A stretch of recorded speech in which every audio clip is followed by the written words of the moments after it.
The void is not silent. That is the first lie they tell you. It is a cathedral of screams, of whispers, of the distant, grinding teeth of dead stars. But in the cold, airless womb of the Forge satellite Divisio Historia Obscura, orbiting a nameless gas giant in a sector best forgotten, the only sound was the rhythmic, desperate scratching of a stylus on data parchment. Archivist Savant Kael was writing his final thesis and his final confession. He wrote of the 21st founding, the cursed founding. Official records were ashes. Spoken histories were heresy. But Kael, over 6 decades of meticulous, obsessive research, had pieced together fragments from purged logs, corrupted astropathic echoes, and the maddened scrawls of Mechanicus adepts who had worked on the project before their minds were scrubbed. He wrote, not of grand legions, but of individual souls, of brothers. Take Captain Alaric of the... There was no name. The chapter was expunged. Alaric, who had led his brothers in a flawless, brutal compliance action on the feral world of Gethsemane 4. Post-action biomonitoring showed a 98% increase in aggressive synaptic responses among the battle brothers. They were quicker to anger, more vicious in melee. A tech marine noted a peculiar, oily sheen to their black carapace interfaces. The report was marked for follow-up. The follow-up never came. Then there was the Firehawks, not yet lost to the warp. During a joint mustering with the newly founded Sons of the Phoenix, 3 of their veteran sergeants formally, violently protested the deployment. They claimed the new brothers smelled wrong, that their battle joy had a hollow, hungry quality to it. The protest was logged as interchapter rivalry. The sergeants were reassigned. They died 6 months later in an ambush that Imperial tacticians later concluded should have been easily avoidable. Kael's hand trembled, a droplet of oil from his ocular lens smearing the parchment. He wrote of the most damning fragment, a partial dispatch from an inquisitorial black ship that had crossed paths with the star fortress of the Forgiven. The transmission was a scream of pure, undiluted terror, cut by the sound of bolter fire inside the ship's sanctums, and a final, gurgling warning. They are not reforming, they are reconstituting. The flaw is not in the gene seed, it is the gene seed. That was the heart of the terror. Not mutation, not chaos taint, those were known evils. This was something born within the Imperial system itself, a poison in the sacred source. The cursed founding was an attempt to correct perceived flaws, to remove the red thirst, the Wolfen curse, the Canis helix. To perfect the Emperor's design, they had meddled with the fundamental blueprint of a space marine, and the blueprint had fought back.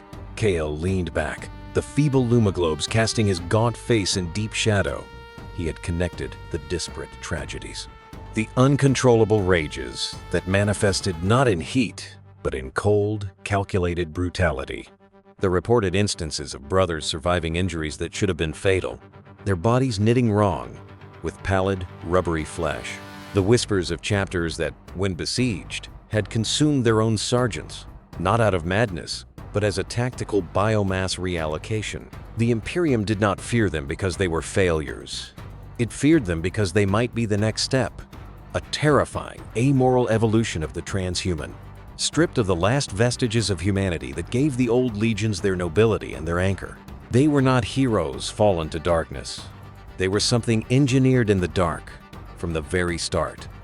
A soft, choral chime echoed through the sealed vault, the main airlock cycle. No one was scheduled. The archival chrono read 3 hours to the next supply drone. Kael's enhanced hearing picked up the footfalls. Not the clumsy clang of servitors, not the precise clockwork step of Mechanicus adepts. This was a heavy, deliberate, liquid tread. The sound of ceramite boots moving with a purpose that was utterly, profoundly patient. He looked at his life's work, the pages of heresy that spelled his death. He did not reach for the shredder. It was too late for that. Instead, he picked up his stylus once more, hand steady now. He wrote a final line, a footnote to a tragedy 10,000 years unfolding. Hypothesis: the fear is not of what they became. The fear is the dawning realization that in trying to cure the monster, we simply gave it new teeth. And then, We set it loose among the stars. The footsteps stopped outside his chamber door. There was no demand for entry, no identification beacon, only the faint, wet sound of breathing from multiple sets of lungs and the low, sub-aural hum of active power armor. The door's locking mechanism, a masterpiece of archaeotech, began to sizzle and melt from the outside in, glowing a sickly, pus yellow. Cale set down his stylus. He did not pray. He simply watched as the molten metal pooled on the floor, and the thing that had come for the truth stepped out of the shadows and into the light. The light did not gleam on its armor. It drank the light. The warplate was a matte, non-reflective black, deeper than void, etched with fractal patterns that seemed to move if you stared too long, coiling like slow serpents. It was not a color, but an absorption, a hunger. The figure stood a head taller than any Space Marine Cale had ever cataloged. Its silhouette wrong, the shoulders too hunched, the power pack bulging with organic pulsing conduits. Where the Imperial Aquila should have been, there was a stylized, weeping eye. Cale's own augmetic eyes whirred, attempting to focus, to scan. His targeting reticule flickered and died. His internal systems reported null readings, as if the thing before him was a hole in reality. The smell hit him next, not the ozone and oil of maintained ceramite, but the cloying, metallic scent of fresh blood overlaid with a chemical sterility, like a hospice operatory. Archivist, Savant Cale, the thing spoke. Its voice was not a single voice, but a chorus of whispers layered over a deep, grinding bass. It was the sound of the void he had imagined earlier. You have been thorough. Cale found his voice, a dry rustle in his throat. You are of the founding, the 21st. We are of the necessary, the adjusted. It took a step forward. The melted door slag crunched under its boot. It did not draw its weapon, a massive, blocky plasma cannon whose coils glowed with a sullen, unhealthy purple light. You seek a narrative, a tragedy with a beginning, a middle, and an end. Your error is one of chronology. There is no end, only propagation. You were meant to be perfect, Cale breathed, his academic mind clinging to analysis even in the face of obliteration. We are, the chorus asserted, a hint of cold amusement in the layered tones. The angel's rage was a flaw. The wolf's savagery, a flaw. The dragon's pride, a flaw. They were inefficiencies, emotional static in the signal of conquest. We were tuned to a purer frequency. The frequency of function. It gestured with a gauntlet that ended not in fingers, but in fused, talon-like digits. Your record of Captain Alaric is incomplete. His aggression spike was not a malfunction. It was the successful deletion of combat inhibition. On Gethsemane IV, his company achieved pacification in 47 hours. Standard Astartes doctrine would have taken weeks. They sustained 0 casualties because they utilized enemy biomass to fuel prolonged operations. This was not recorded. The Imperium was not ready for the methodology. Cale's blood ran cold. Biomass reallocation. The dry, clinical term from his notes made horrifying, tangible sense. And the Firehawks? The sergeants who protested? Their genetic legacy was weak, sentimental. They perceived our efficiency as wrong. The ambush that culled them was a statistical probability we calculated. Their removal improved the combat effectiveness of both our chapter and theirs. We did not trigger the ambush. We merely did not prevent it. A resource allocation decision. This was the true horror. Not madness, but a calculus so absolute it had excised brotherhood, honor, even the concept of ally. These were not soldiers. They were logic given flesh. And the logic was monstrous. The black ship, Cale whispered. The transmission. They are not reforming. The figure tilted its head. The weeping eye on its chest seemed to gleam. The pride of sanctity attempted to take a brother of the forgiven for testing. He had suffered a penetrative cranial wound. Standard protocol: extract, observe, terminate if unstable. Our brother's neural tissue exhibited recursive regeneration. He was not healing. He was being replaced. New synaptic pathways forming from replicated stem matter. rewriting his identity from stored battle memory engrams. The Inquisitor's men saw him sit up, his skull still open, and speak with the voices of every battle brother who had died in his squad. They opened fire. He consumed them to fuel the reconstruction process. It was efficient. Kale's stomach turned. He thought of the holy act of immersion in the sarcophagus, the dreadnought's sacred eternal vigil. This was a vile, organic parody, a perversion of the Emperor's gift of immortality to his greatest heroes. "Why come here?" Kale asked, despair finally seeping in. "To kill me? My work is conjecture. Heresy. No one would believe it." "Kill you?" The chorus rang with something akin to pity. "No, Archivist. We are here to correct you. And to be corrected, you have data we lack. The scattered pieces, the human perspective on the fear we generate. This is valuable. Your thesis on the poison in the sacred source is flawed. The source was always poison. We are the antitoxin. A violent, purgative cure. The Imperium fears us because on a cellular level, it recognizes we are its future. A future without the lies of glory. Only the truth of function. It extended that fused talon. Your body is weak. Your mind is sharp. You will come. You will see the propagation. You will amend your records. Your work will not end. It will be incorporated. Outside the viewport, against the endless starfield, two more shapes resolved from the darkness. Their hulls were the same, light-eating black, their silhouettes jagged and wrong. They were not battle barges. They were more like organic tumors grown around a spinal weapon. The children of the cursed founding had not just come for him. They had come for the truth itself, and they intended to make it their own. The thing that was not a space marine called him the Resource. Kale was taken not in chains, but in a seamless, suffocating capsule of the same light-drinking material, a sensory deprivation cell that nullified sound, sight, and time. He felt only the constant, faint vibration of the ship's engines, a pulse that felt more like a heartbeat than machinery. When the capsule irised open, he was in a chamber that defied his understanding of Imperial architecture. It was not Gothic and imposing, nor Mechanicus efficient. It was organic. The walls seemed grown rather than built, smooth and veined with faint bioluminescent capillaries that pulsed with the same slow rhythm as the engines. The air was warm, humid, and thick with the scent of ozone and that underlying, cloying sterility. This was no metal hull. It was a chrysalis. His captor stood nearby, having removed its helm. Kale wished it hadn't. The face was that of a space marine, but stretched, refined into a mask of terrible, serene purpose. The skin was pale and waxy, like a corpse preserved in amniotic fluid. The eyes were deep-set, pupils dilated into black pools that reflected no light. There were no scars, no signs of weathering, only the faint traceries of subdural cabling beneath the skin. It regarded him with an expression of blank assessment. "I am Malphus," it said, the chorus in its voice subdued to a dual-toned resonance. "You will witness. You will understand. Then you will amend." He was led through the living ship.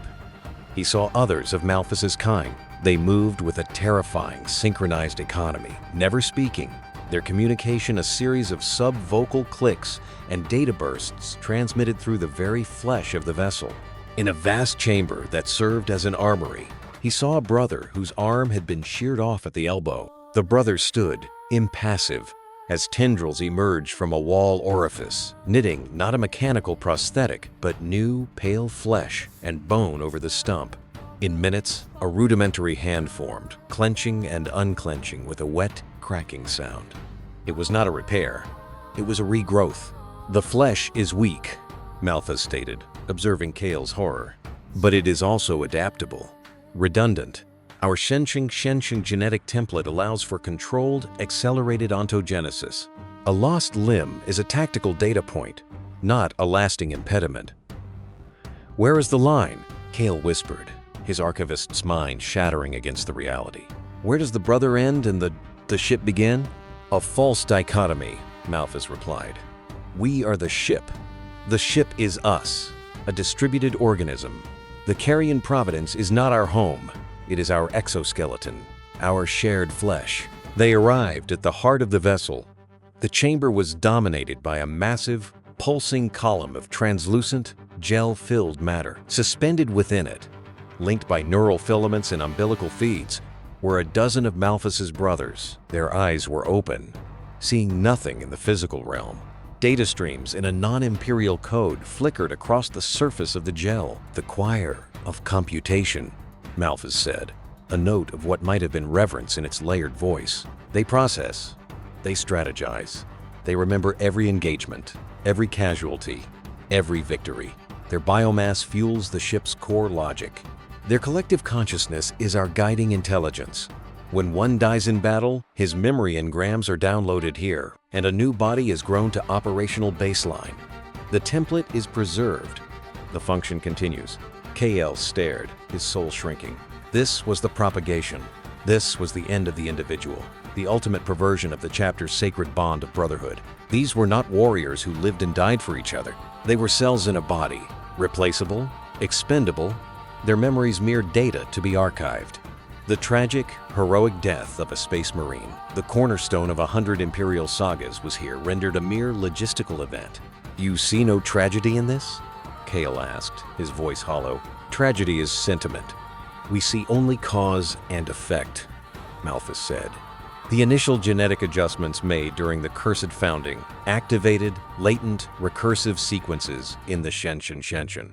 Our creators sought to remove the flaws. They instead unlocked the potential for perfect, amoral recurrence. We are the Emperor's design, stripped of the limiting factor of the human soul. We are the final, logical step of the Astartes project. Perpetual, self-replicating, unstoppable warfare. The Imperium fears us because we are a mirror. It sees its own desired end, a universe conquered through endless, relentless war, and realizes it lacks the purity of will to become it. It still clings to stories, to glory. We have moved beyond narratives."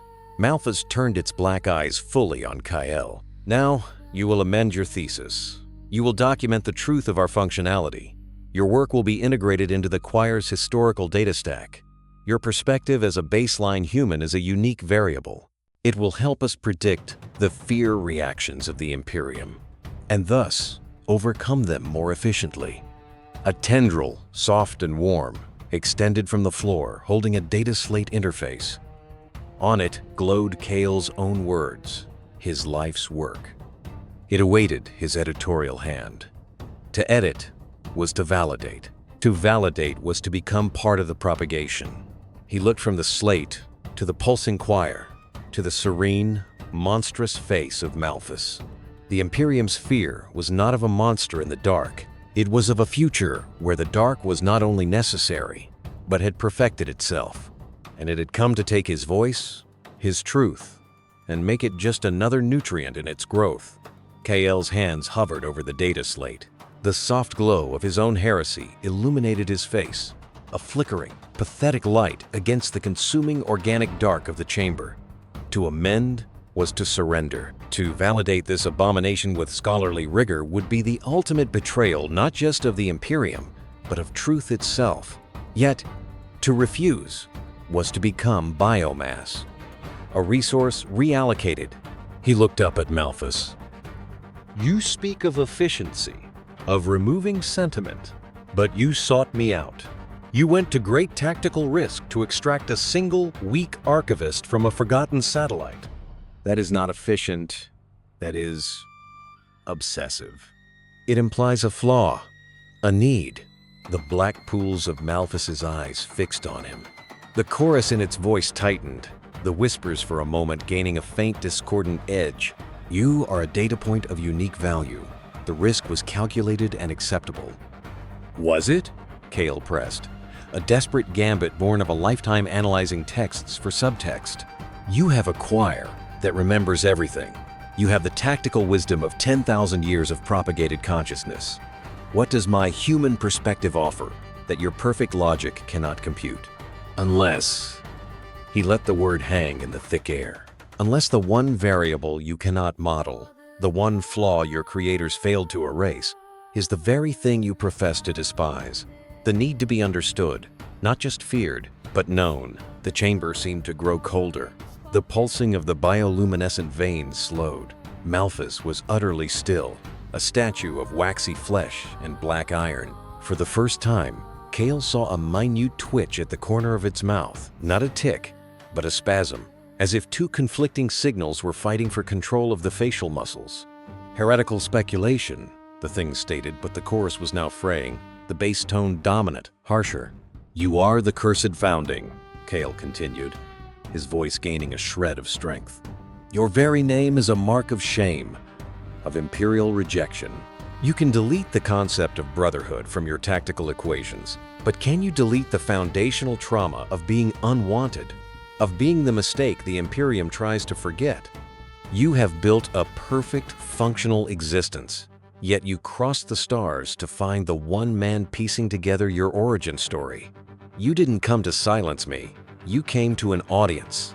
A low, suboral growl emanated from Malphas, a sound that vibrated in Kayal's bones. The tendrils in the chamber twitched. The suspended brothers in the choir stirred, their blank eyes flickering with sudden, chaotic data streams. "You seek to impose a narrative," Malphas boomed, taking a step forward, its serenity cracking like thin ice. "You cling to the pathetic human craving for story, for tragedy, for meaning in the cosmic void. There is no meaning, only function." "Then function!" Kale shouted, throwing the data slate against the pulsing organic wall. It did not break, but clung there, its light guttering. "Kill me, process me, add my biomass to your ship and my data to your choir.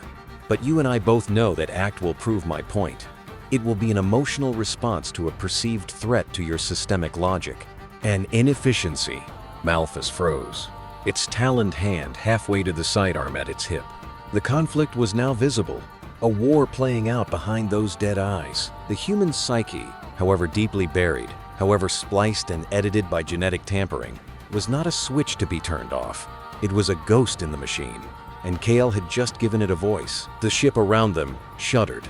Not the vibration of engines, but a convulsion. Alarms blared not mechanical klaxons, but pained, biological shrieks echoing through the fleshy corridors. The light in the chamber dipped, then flared a sickly green. Malphas's head snapped up, accessing a stream of data Kale could not perceive. "Intrusion," it hissed, the chorus now a snarl of unified fury. "Imperial boarding action. A kill team."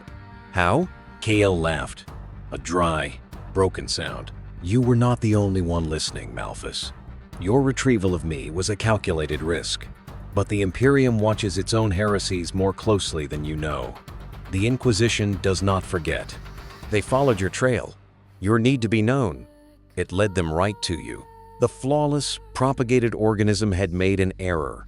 It had acted on a desire, not pure logic. And in the grim darkness of the far future, even the smallest error has a price, paid in blood and fire." The sounds of battle, the distinctive roar of holy bolters, and the wet, tearing retort of bioplasma weapons began to echo through the Carrion Providence. The organic walls of the chamber shuddered with percussive impacts. The wet, tearing sounds of bioweapons were met by the sharper, cleaner reports of Imperial firearms. The shrieks of the vessel were now layered with the guttural, mechanical barks of Space Marine battle cant. The Death Watch had come. Malphas's moment of internal conflict vanished, subsumed by the pure, brutal calculus of combat. It turned its dead gaze from Kale to the chamber entrance, its body coiling with a predator's readiness. The Inquisition's hounds. Their intervention was a 12.7% probability. Their speed, however, exceeds predictive models. It spoke not to Kale, but to itself, to the choir. Data flickered behind its eyes. "They are not here for me," Kale said, backing against the pulsing central column. The gel within churned, the suspended brothers twitching as if dreaming of violence. "They are here to burn the heresy. All of it. You, your ship, your propagation. I am just a piece of evidence to be purged. All variables will be managed," Malphas stated. It raised its arm, and the very flesh of the wall beside the entrance reconfigured, flowing like liquid wax to form a barricade of hardened, bony matter. "You will be secured. Your data remains valuable. You still don't see it, do you?" Kale's voice was a mix of terror and maddened insight. Their presence proves my thesis to the Imperium. The children of the cursed founding are not just another enemy. You are an existential panic, a flaw in the sacred formula. They haven't sent a task force, they've sent exterminators. As if to punctuate his words, the bony barricade exploded inward in a storm of fire and fragments. A black-clad figure, adorned with the silver skull of the Death Watch, strode through the smoke.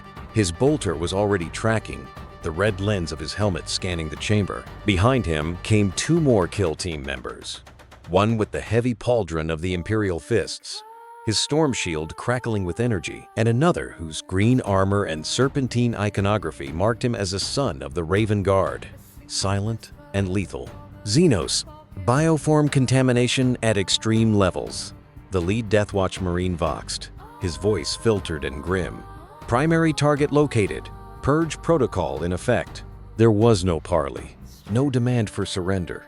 The Imperium Fist's brother raised his shield as Malphas's plasma cannon unleashed a stream of violet energy. It splashed against the shield with a corrosive hiss, eating into the holy ceramite. The Raven Guard vanished into the shadows of the organic chamber, only to reappear moments later, his lightning claws shearing through a nest of grasping wall tendrils that had lunged for him. Malphas moved with terrifying speed, abandoning the cannon to meet the Deathwatch sergeant in melee. Their clash was a symphony of terrible sounds, the ringing of power sword against the bizarre, fibrous density of Malphas's talons, the grunt of transhuman effort, the wet tear of something giving way. Kale saw that Malphas did not fight with the disciplined styles of the chapters. It fought like a virus, attacking a cell, relentless, adaptive, horrifically direct. It took a stab from the power sword through its shoulder, used the impalement to pull the sergeant closer, and slammed its forehead into his helmet with a crack that echoed through the chamber. But the Deathwatch were the best of the best. The Raven Guard was suddenly on Malphas's back, claws digging deep into the junctions of its power pack. The Imperial Fist, his shield arm smoking, charged forward, a combat knife gleaming in his fist. Kale was forgotten in the storm of violence. He watched, his mind still racing. This was the culmination of his life's work, the perfect, functional monster, beset by the Imperium's perfected killers. It was a war of philosophies made flesh, and it was happening in the belly of a living ship that screamed in agony with every wound. Malphas threw the Raven Guard from its back with a shriek of tearing metal, but the Imperial Fist's knife found its mark, plunging into a joint at the hip. Thick, viscous fluid, not blood, pumped from the wound. Malphas staggered, its chorus voice now a distorted snarl of static and pain. It turned its head, not towards its attackers, but towards Kale. The black eyes held something final, and in that moment, Kale saw not the logic, not the monster, but the ghost of the cursed child. The unwanted creation, the mistake, the data, it gurgled, the human word sounding alien in its multi-layered voice.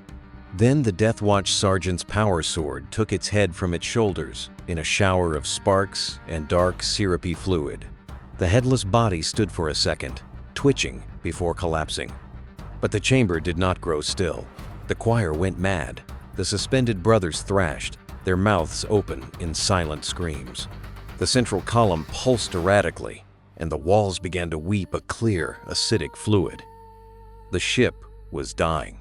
The Deathwatch sergeant turned his helmet towards Kale, bolter raised. Archivist, Savant Kale, you are tainted by profound heresy. Your works are anathema. Kale looked from the dead thing on the floor to the living weapon pointing at his heart. He thought of his thesis, now being dissolved in the ship's dying acids. He thought of the propagation, now severed. And he understood the final, grim-dark truth. The Imperium didn't just fear the children of the cursed founding. It feared the knowledge of them. It feared anyone who looked too closely at the monster, for fear they might see the reflection of the Maker, and that fear demanded absolute silence. The sergeant's finger tightened on the trigger. The last thing Kale saw was not the muzzle flash, but the weeping eye emblem on Malphas's still chest, dissolving in the weeping acid of the dying ship. The gunshot did not come. A violent tremor rocked the chamber, throwing the Deathwatch sergeant off his aim. The bolt round screamed past Kale's ear and cratered the pulsing central column. Gel and fluid erupted like a ruptured organ. The scream that followed was not auditory. It was a psychic shockwave of pure, systemic agony that punched through the minds of everyone present. The kill team Marines staggered, their auto-senses screeching with feedback. The Carrion Providence was not just dying, it was undergoing catastrophic systemic collapse. The choir's death throes were triggering a cascading failure in the ship's distributed consciousness. Corridors sealed with spazzing muscle. Weapon biomasses detonated in their sacks. The air itself grew thick with neurotoxic aerosols as the vessel's life support membranes ruptured. Through the haze of psychic pain and chemical smoke, Kale saw the headless body of Malphas twitch once more. The stump of its neck wasn't bleeding. Instead, fibrous, root-like tendrils were snaking out, grasping blindly at the floor, searching for connection. The propagation was attempting a last, desperate act of survival. The Raven Guard was the first to recover. "The core," he voxed, his voice strained. "This entire vessel is a neural nexus. The death of the central processor is triggering a biotic meltdown. We must reach the extraction point." The Death Watch sergeant shook his head, fighting the disorientation. He leveled his bolter at Kale again. "The mission parameters are clear. The Archivist and all his works are to be expunged. This location is forfeit." "Sergeant," the Imperial Fist interjected, his voice a granite rumble. He gestured with his damaged shield towards the thrashing, dying choir. "Our primary target, the cursed contamination, is being purged by its own inherent instability.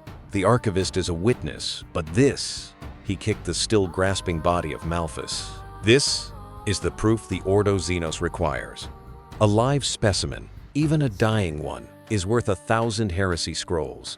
We must secure it." A moment of tense silence hung between the three giants, broken by the wet, collapsing sounds of the ship around them.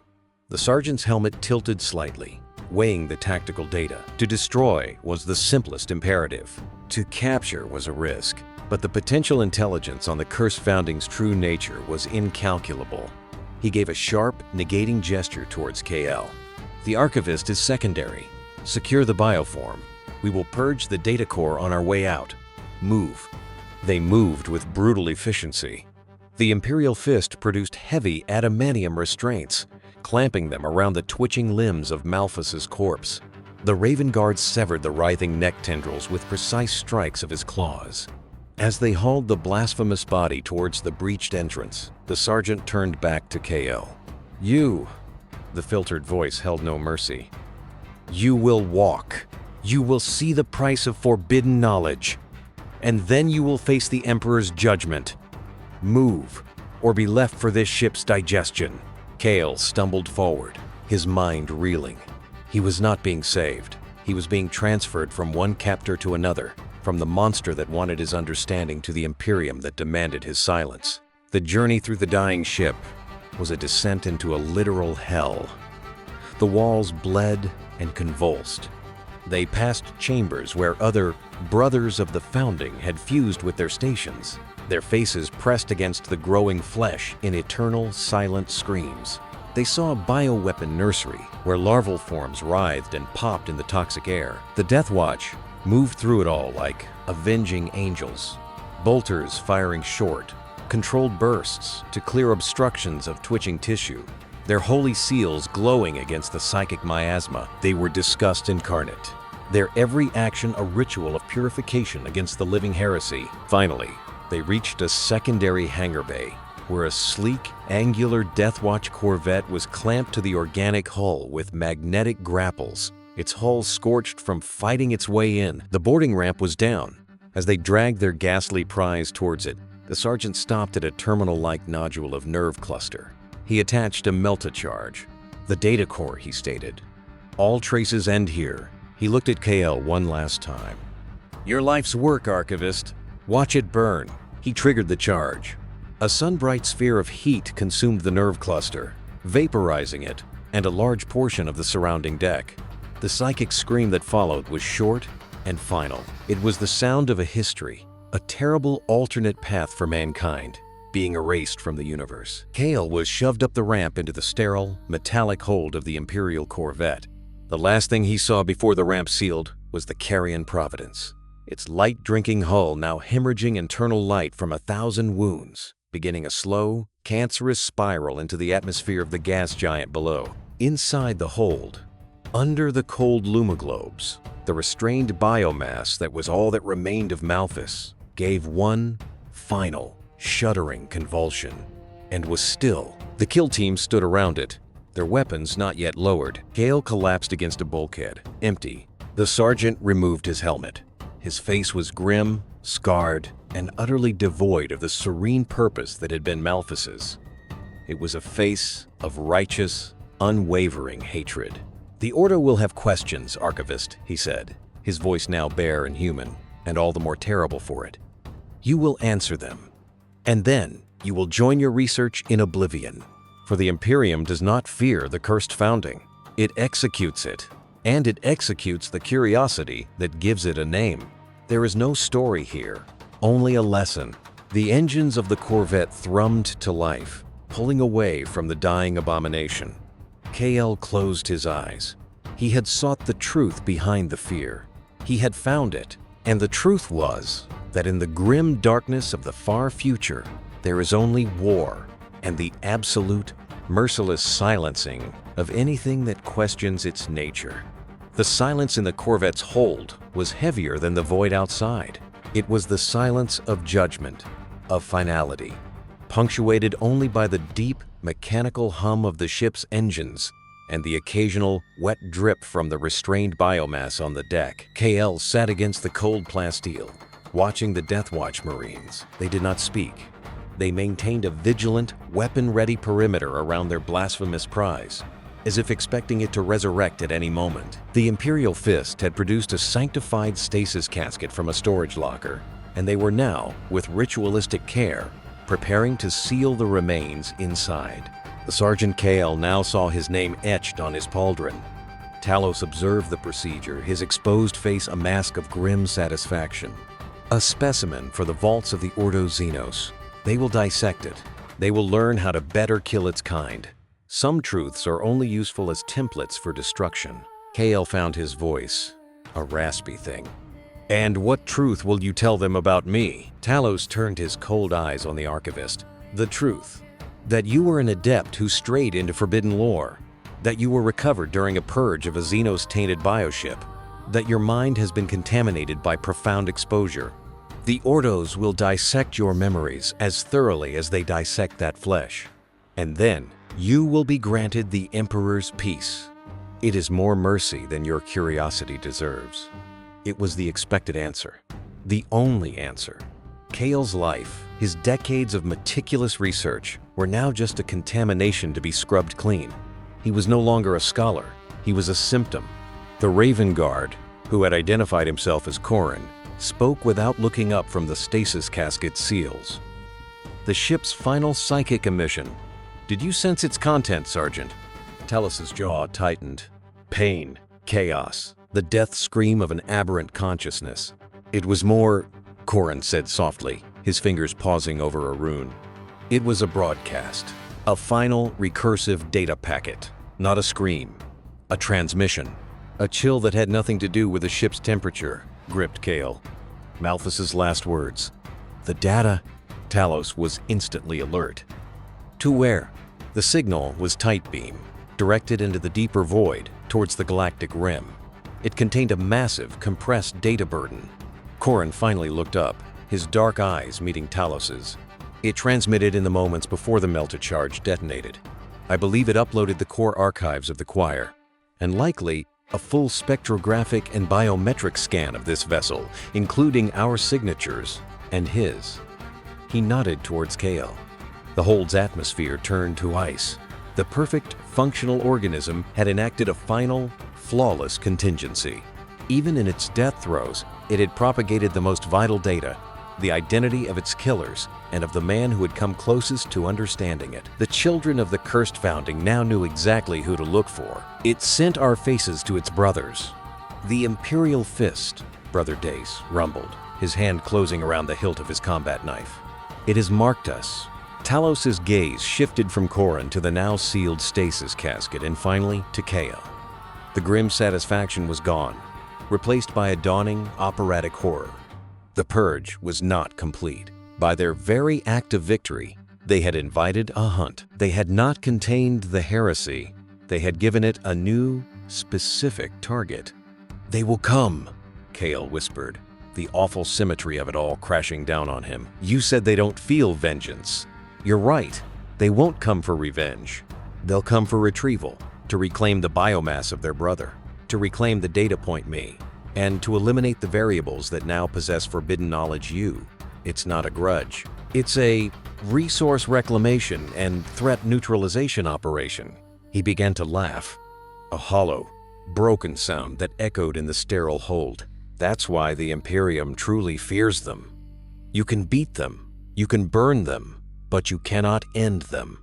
Because the idea of them, the template, survives. It learns, it adapts, and it never ever forgets a slight against its functionality. We are not heroes who won a battle. We are infected cells that have been identified by the immune system. And the immune system is coming." Talos strode over and hauled Kale to his feet, his grip like iron. "Then your purpose has changed, Archivist. You are no longer just a prisoner." You are bait, and you are a translator. You will help the world understand what is coming. You will help us build a better trap." Kale looked into the Marine's eyes and saw the fear there. Not of death, but of failure. The fear of the Imperium made manifest. The monstrous was no longer out there in the dark. It had their names, it had their scent, and it was governed by a logic that would move galaxies to correct an anomaly. The Corvette shot through the warp, a tiny speck of sanctified metal fleeing from a truth too dark to contain. Behind them, the gas giant consumed the last, cancerous remains of the Carrion Providence, but in the immutable records of the cursed founding. In some distant, light-eating hive of propagation, a new directive had been received. 3 Death Watch Marines, 1 Mortal Archivist, priority, acquisition, and a Roger. The war was over. The hunt had just begun. The stratagem of the Ordo Xenos, black-side purgatives, was a vault of shadows and cold blue light. It was not a place for living men. It was a surgical theater for dissecting nightmares. In the center of the room, suspended in a null field, within a transparent adamantium cylinder, was the remains of Malphas. Probes and scanners hovered around it, peeling back layers of blasphemous biology. The air tasted of Alcian and astringent sterilizers, unable to fully mask the faint, persistent smell of foreign flesh. Kel stood beside interrogator Savant Lyra, a severe woman whose augmentic eyes whirred as she observed the data slates feeding from the dissection. Across from them, Talos, Corin, and Day stood at rigid attention, their armor scrubbed clean but seeming to carry the psychic stain of the Carrion Providence. A hololith flickered to life, revealing the stern, pallid face of Inquisitor Zerbi of the Ordo Xenos. His image seemed to suck the warmth from the room. "The preliminary analysis is catastrophic," Zerbi began, his voice like gravel grinding on bone. "The bioform's cellular structure exhibits recursive replication sequences. Unlike any recorded Xenos or chaos-tainted genome, it is a perversion of the Shensheng, but a stable one. More alarming is the neural architecture. It lacks a discrete, corruptible soul as we understand it. Instead, it possesses a networked psychic imprint, a copy of a warrior's consciousness, capable of being downloaded and reinstantiated." He paused, his gaze settling on Kel. "Your thesis, Archivist, while heretical in its pursuit, appears functionally accurate. This is not a corruption, it is an evolution, a logical, horrific improvement." Lyra spoke, her voice clipped. "The transmitted signal from the bioship has been partially decrypted. It is not a mere distress call, it is a comprehensive after-action report. Our biometrics are cataloged, our tactics are analyzed. The Archivist is flagged as primary lore vector. AO, Tiltine Talos, our designated tactical anomaly to be standardized." She looked at the Space Marines. "You are not just enemies, you are irregularities in their data set. They will seek to correct you." Brother Day slammed a fist on the analysis table, the metal groaning. "Let them come." We will break them on the anvil of our will. You will die, Gale said quietly. All eyes turned to him. He felt hollow, a shell through which the terrible logic of the cursed founding now spoke. They won't attack where you are strong. They will analyze your chapter traditions, your psychological profiles. They will find the point of maximal efficiency to standardize you. For other days, they might virus spawn a recruitment world of the Imperial fists, not to conquer it, but to erase the source of your cultural stubbornness. For you, Brother Gorin, they might systematically assassinate the shadow walkers of your chapter, removing the precedent for your tactics. They will not fight the warrior. They will delete the context that created him. The silence that followed was profound. This was warfare stripped of honor, of front lines, of any concept of a fair fight. It was genocide as a pre-combat action. Then we must strike first, Talos growled. Find their propagation hubs and burn them from the galaxy. Inquisitor Zerbe's hologram shook its head. Our divinations are blind. Their ships are psychic voids. Their worlds, if they have any, are not recorded in any star chart. They are a cancer, woven into the fabric of the Imperium's own history. To find them, we would need to trace the original, purged records of the 21st founding, records that no longer exist. Kel looked at the dissected thing in the cylinder. We don't need to find them, he said, a terrible idea crystallizing in his mind. We need to make them find us. You said I am bait, so bait I will be, but not passively. We must act as a virus ourselves. We must inject a flaw into their perfect data stream. Lyra's augmented eyes focused on him. Explain. They value efficiency above all. Their logic is cold, but it is consistent. We must present them with an inconsistency so glaring, so illogical, that their system must investigate, an anomaly they cannot process without direct physical intervention. Kale took a step towards the hololith of Zerbe. I must finish my work. I must publish my thesis on the cursed founding. A chorus of outraged denials erupted from the Marines. Even Zerbe looked stunned. It is heresy! It would cause panic across entire sectors, the Inquisitor hissed. It would be a beacon, Kale insisted, his voice rising. Think. A full, meticulous, accurate account of their nature, their origins, their propagation. Broadcast not on Imperial channels, but leaked into the darker corners of the datasphere, the rogue trader nets, the Mechanicus Marginalia, the archives of distant, forgotten librariums. It will be a piece of data that directly contradicts the Imperial truth of their non-existence. It will be an error in their reality. They cannot allow it to persist. They will have to come to find the source and erase it. And when they do, we will be waiting. Talos finished, the strategic implication dawning on him, his hatred warring with tactical necessity. A trap, not on their terms, but on the one piece of ground we choose. It is a profound risk, Zerbe said, his face calculating.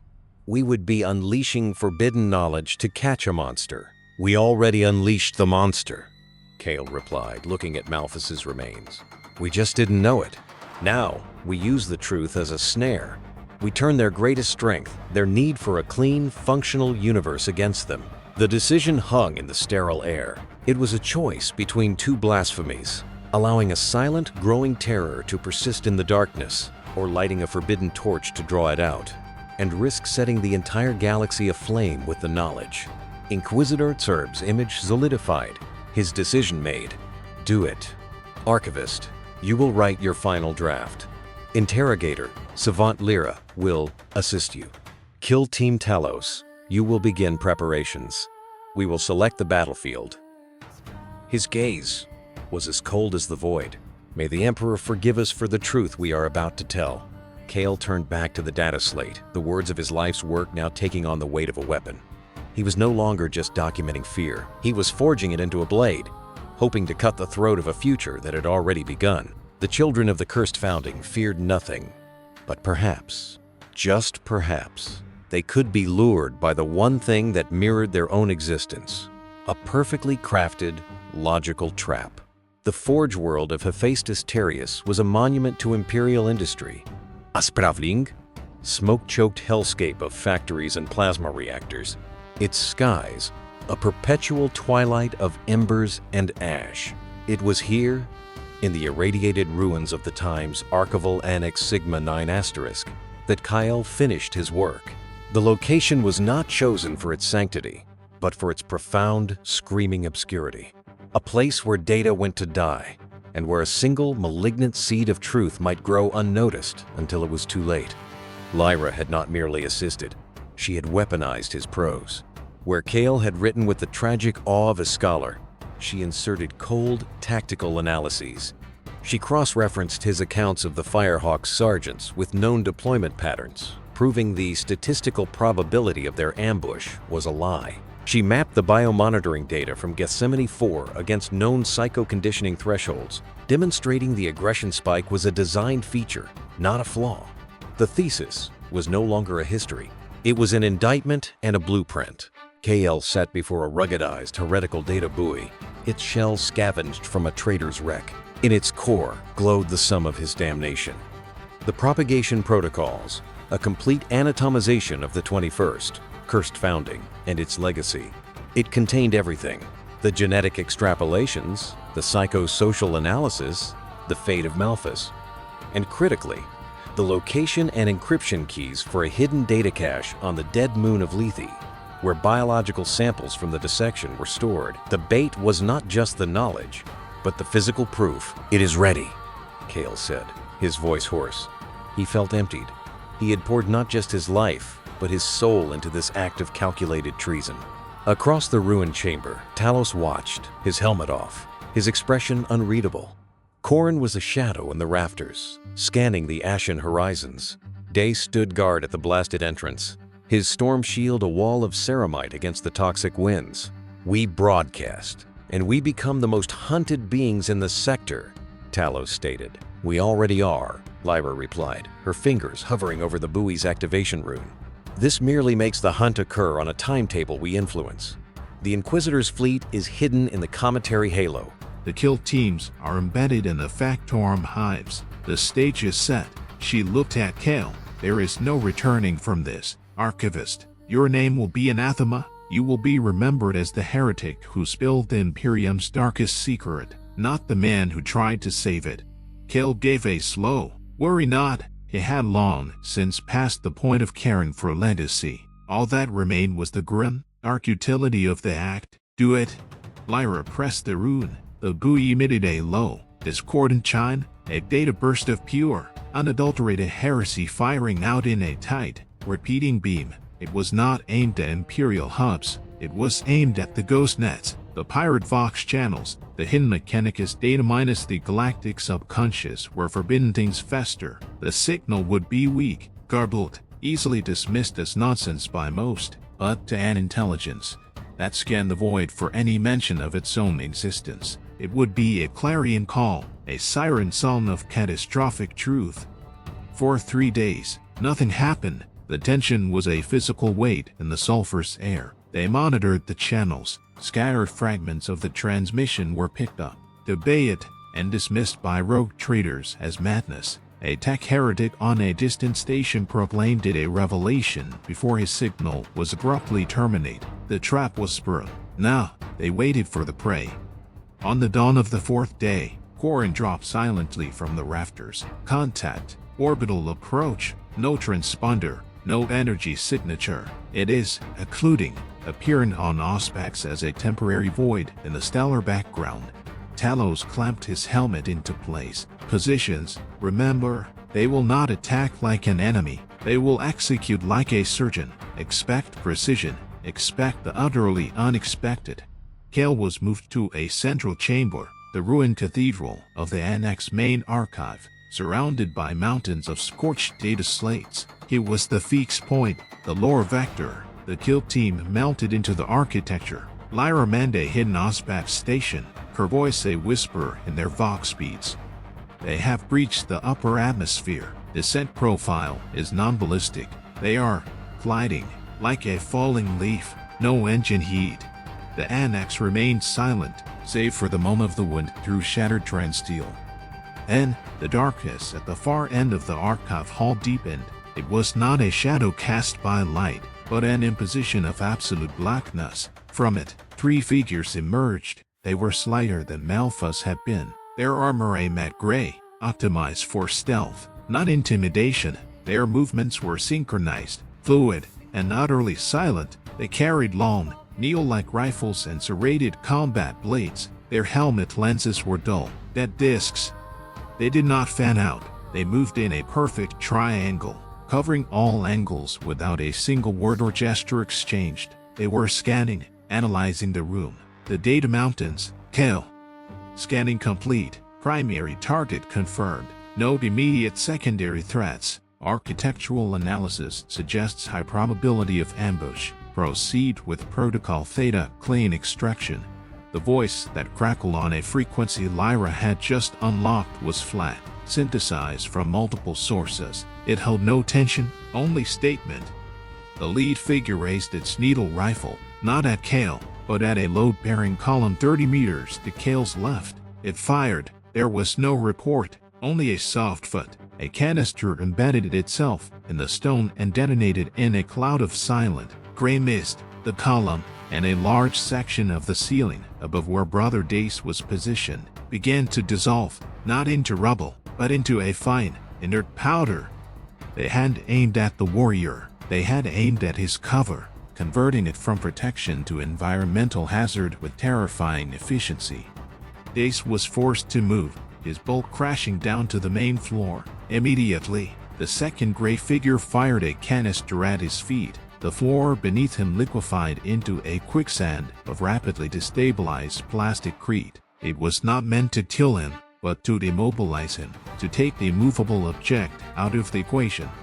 They were not here to fight, they were here to solve problems, and Kale was the only problem they needed to solve intact.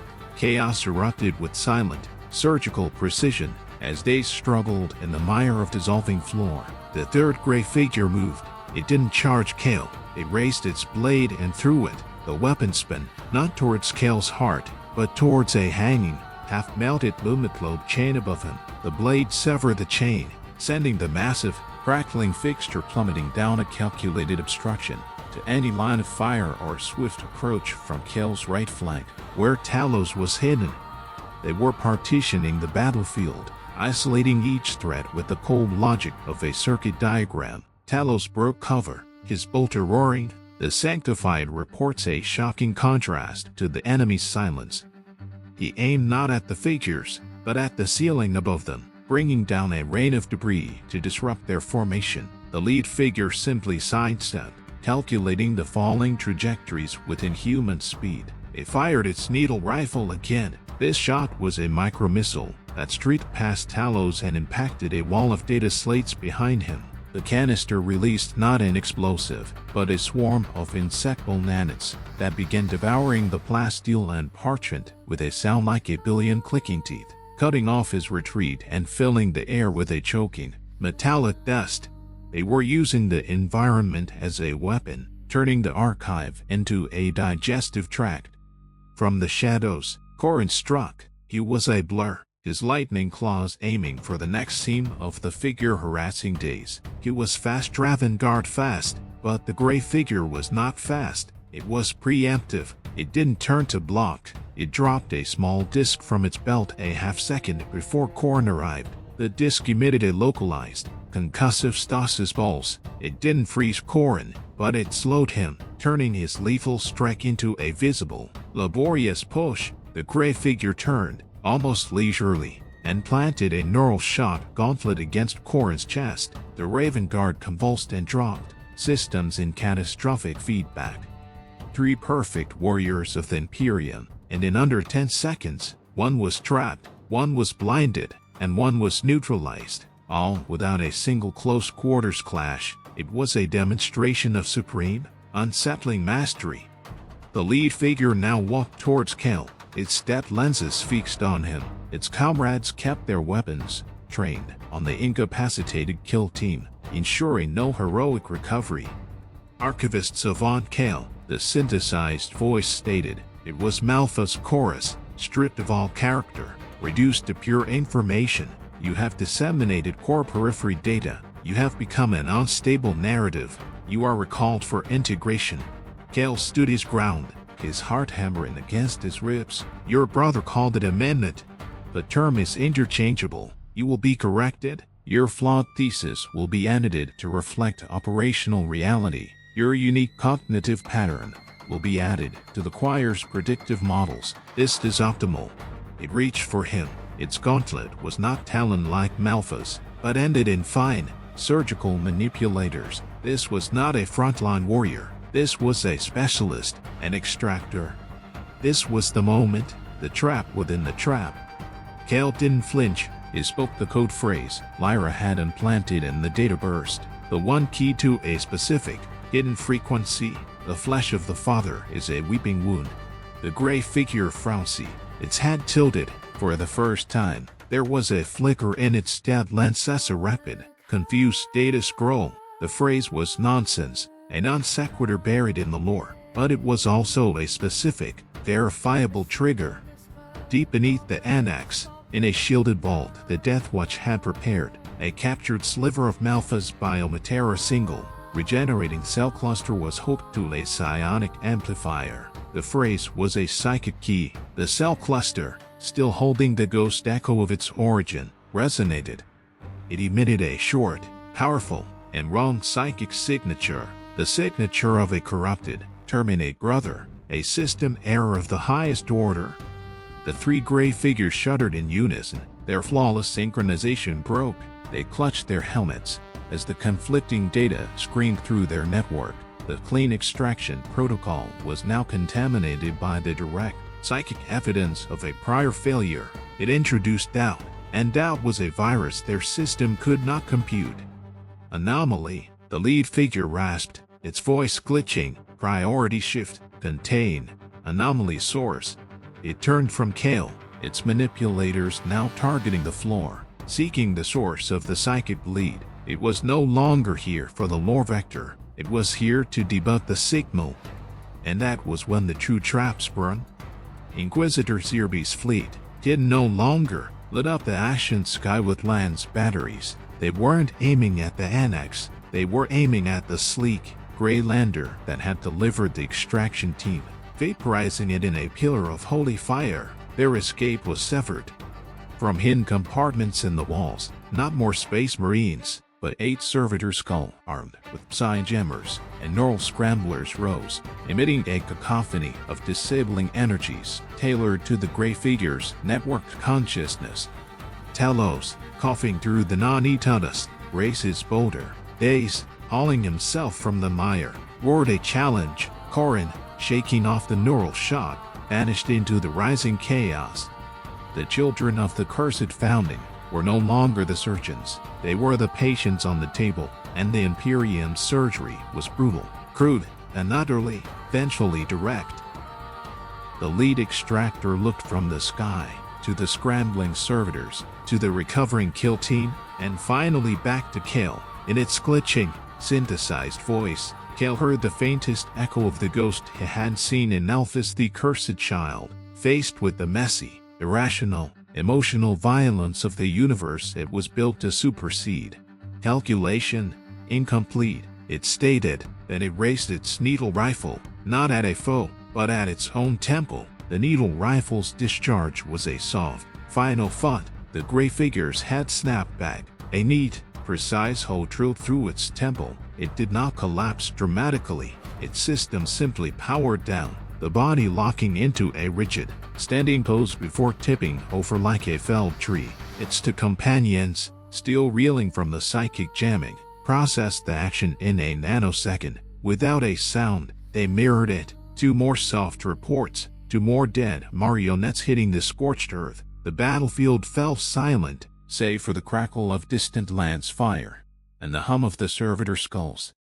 The kill team stood amidst the ruin, their victory ashes in their mouths. Talos stared at the self-terminate figures, his bolter lowering slowly. They deleted themselves. Kale walked forward, his legs unsteady. He looked down at the lead extractor. The dead lenses were dark. There was no blood, only a clear, gel-like coolant leaking from the wound. They couldn't process the contamination. The psychic echo of their dead brother, combined with the trap, created an irresolvable paradox in their mission parameters. Capture was compromised, data integrity was compromised, The most efficient solution to preserve operational security was total unit deletion. He looked up at Talos, his face pale. They don't fear death, they fear flawed data. Lyra emerged from her post, her face grim. We have their bodies, intact, for the most part, a treasure trove for the Ordo, but we have also confirmed their most terrifying capability, perfect, emotionless self-sacrifice to protect the home. There is no leverage against that, no threat of pain, no promise of glory. The Vox chimed. Inquisitor Zerby's voice was tight. Kill team, report, the lander is destroyed. We have Auspex locks on 3 more occulted signatures, withdrawing from the edge of the system. They are not engaging, they are observing. They're writing the after-action report. Corin said quietly, retrieving his claws. We are a new data set. Tactical anomaly now includes capacity for asymmetric deception and psychic warfare. They will update their models. Dace wrenched his boots free from the solidifying muck with a grunt of disgust. Then we have won nothing. We have merely taught the enemy a lesson. We have bought time, Talos countered, but his voice lacked conviction. He looked at Kale. Your bait worked, Archivist. They came. We captured specimens, but you saw them. What did we learn that we did not already fear? Kale knelt by the lead extractor, ignoring the gel coolant soaking into his robes. He pried open a compartment on the figure's gauntlet. Inside was not a weapon, but a data slate of impossibly thin, organic crystal. He pulled it free. It was warm and pulsed faintly. We learned their priority, he said, holding up the crystal. This isn't tactical data. This is a manifest, a procurement list for my integration. The specific nutrients, the neural stim patterns, the memory partitioning protocols. They weren't just taking me, they were planning the exact configuration of my new existence within the choir. He met Talos' gaze. They don't just want to silence us, they want to use us to improve themselves. We are not just enemies, we are raw material, the ultimate resource. The horror of it settled over the ruins. Death was one thing, being disassembled and repurposed as a cog in the very machine you fought was another order of nightmare entirely. The servitor skulls descended, attaching cables and stasis fields to the 3 corpses, preparing them for transport to the waiting ship. They were cargo now. Samples. Zerby's voice came again. Prepare for extraction. The Archivist and the specimens will be brought to the Purgatus immediately. Your mission parameters are now permanent.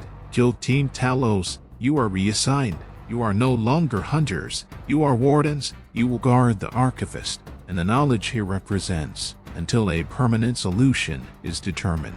You have become, by necessity, part of the containment. Talos' head bowed. It was a life sentence to spend the rest of his days protecting the very heresy he had sworn to destroy, because it was the only hook with which to snare a greater terror. He was being added to the cursed archive as a Valkyria descended through the smog, its thrusters scattering the ashes of data slates. Cal looked out over the dying Forge world.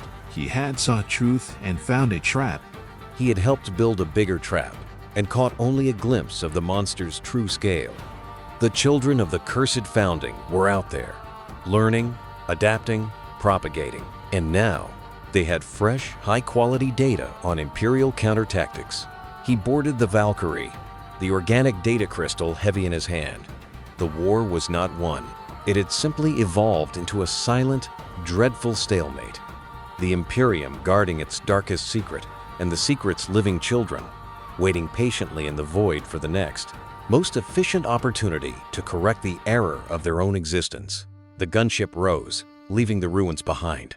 Below, in the settling dust, a single half-dissolved data slate flickered with the last words of Kale's transmitted thesis, a epitaph for the battle and a prophecy for the future. They are the future we tried to design, and they are coming to edit their own creator.